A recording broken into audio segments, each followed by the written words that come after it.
Bugün sizlərə 15 yaşlı bir gəncin necə cəlallı həyat yaşadığını və kimin nəvəsi olduğunu bildirəcəm. Bu barədə heç yerdə belə bir məlumat yayılmayıb. Təsəvvür edin ki, 15 yaşınız var, sizin şəxsi təyyarəniz, sizin şəxsi yüzlərlə maşınınız, sizin şəxsi mülkləriniz var. Mən təsəvvür edim, bundan sonra 100 ildə yaşasam, belə bir həyatım olacağını düşünmürəm.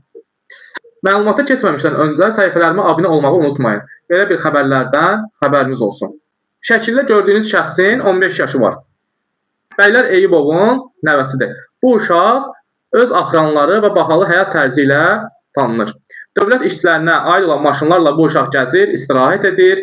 Öz sosial şəbəkəsində paylaşdığı videoda komment yazan adamları isə axranları şantaj edir.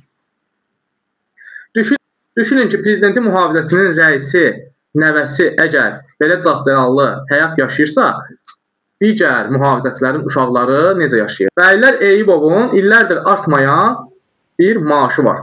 O, prezident mühafizəçisinin rəisi işlədiyinə görə hər ay $22.000 maaş alır. Məndə olan məlumata görə bu gənc oğlanın adı İbrahimdir, anasının adı isə Səmra Eyübovadır.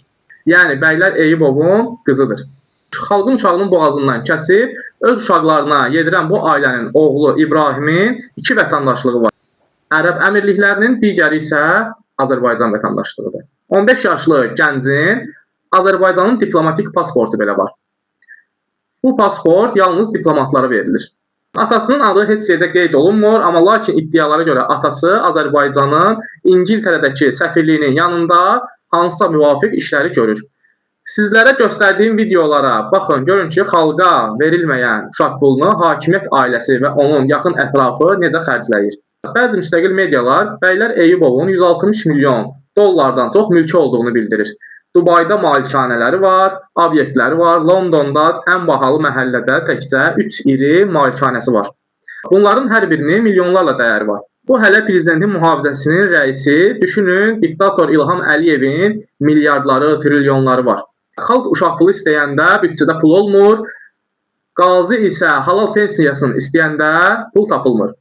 Bu gəncin paylaşdığı şəkilləri, videoları görəndə yadıma zibil yeşiklərinin içində çörək axtaran uşaqlar düşdü.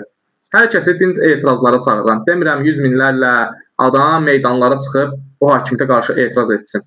Sadəcə hər bir rayonlarda, rayon bələdiyyələrinə 100 nəfər, 50 nəfər şəxs hər ay bir dəfə çıxıb bu hakimiyyətə qarşı etiraz eləsə, öz haqlarını tələb eləsə, bugünkü gündə Bəylər Eyübovun nəvəsi və digərlərinin uşaqları bu cür cəlallı